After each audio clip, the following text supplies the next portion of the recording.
नमस्कार दोस्तों, कैसे हैं आप सब। टैक्स आउट के नए एपिसोड में आपका स्वागत है। जैसे कि आप हमारे पहले एपिसोड देख चुके हैं, हमने शुरुआत में आपको इनकम टैक्स के कौन कौन से फॉर्म्स होते हैं इसके बारे में बताया था। अब की बार हम आपको बताने वाले हैं डिडक्शंस के बारे में।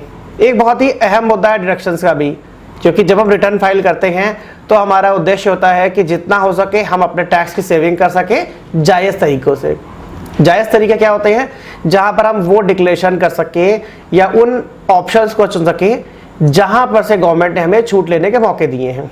जब आप किसी प्रोफेशनल के पास जाते हैं तो वो भी आपको ये सजेस्ट करते हैं कि आप इन जगह इन्वेस्टमेंट्स करके अपने टैक्स को कम कर सकते हैं, अपनी टैक्स लायबिलिटी को कम कर सकते हैं और अपने पास ज़्यादा से ज़्यादा सेविंग कर सकते हैं।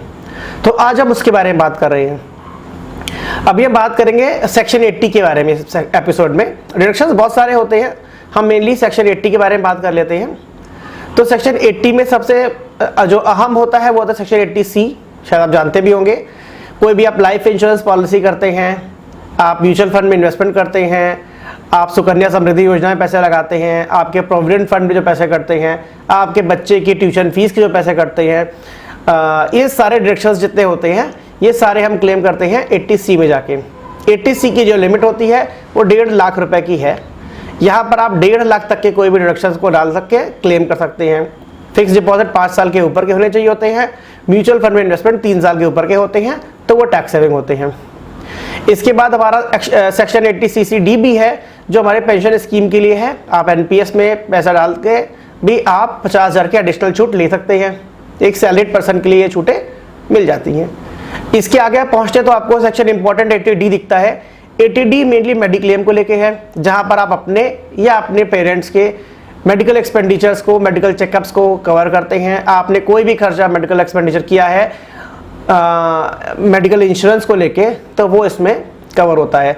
25,000 की लिमिट होती है आप लोग के लिए और सीनियर सिटीजन्स के लिए होती है 50,000 तक की लिमिट। इसके बाद हम आते हैं जो अगला सेक्शन इंपॉर्टेंट सेक्शन है, वही सेक्शन 80DD है, जहाँ पर आप डिपेंडेंट के मेडिकल एक्सपेंडिचर कवर करते हैं, वो आपको छूट मिल जाती है। सेक्शन 80E है, अगर कोई बच्चे पढ़ाई कर रहे हैं, हायर एजुकेशन के लिए जा रहे हैं, किसी भी प्रकार की एजुकेशन के लिए खर्चा कर रहे हैं, तो अगर वो लोन लिया है तो उसका जितना भी पार्ट ऑफ इंटरेस्ट है वो इस सेक्शन में माफ़ हो जाता है। अपर लिमिट कोई नहीं है, आपका जितना भी ब्याज का खर्चा उस साल का होगा वो सेक्शन 80E में आपको छूट मिल जाएगी।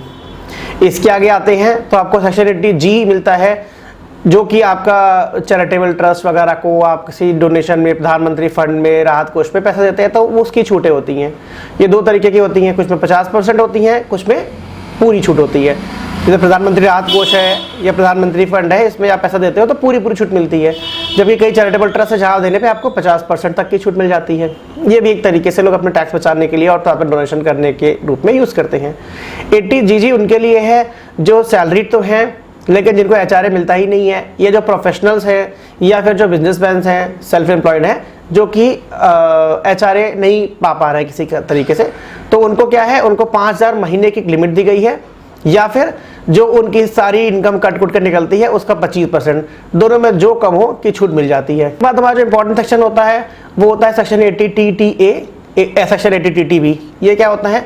तो सेविंग अकाउंट में जब हमको इंटरेस्ट अर्न होता है तो हमारी इनकम काउंट होती है, बट एक सर्टेन लिमिट दी गई है 10,000 रुपए की एक इंडिविजुअल को जो 60 के नीचे का है, कि अगर उसके सेविंग अकाउंट्स की टोटल अर्निंग जो होती है वो 10,000 रुपए तक जाती है तो आपको कोई टैक्स नहीं पे करना। 80TTA में एग्जम्पशन ले लीजिए, या उसके ऊपर जाती है तो 10,000 तक की छूट आपको इस सेक्शन के अंदर मिल जाती है।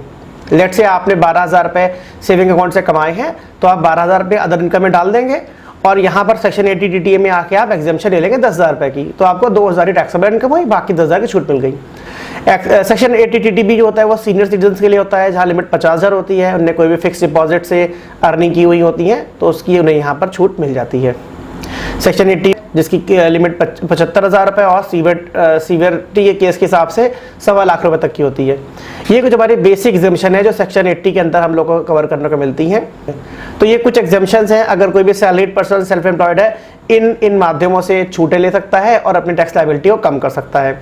इसके अलावा भी बहुत से ऑप्शंस होते हैं जिसके बारे में डिस्कशन करते रहेंगे और आपको नए नए वीडियो बना के देते रहेंगे। थैंक यू हमारे वीडियो को देखने के लिए। हो सके तो टैक्स आउट को सब्सक्राइब कीजिए और अपने दोस्तों को शेयर कीजिए। Thank you.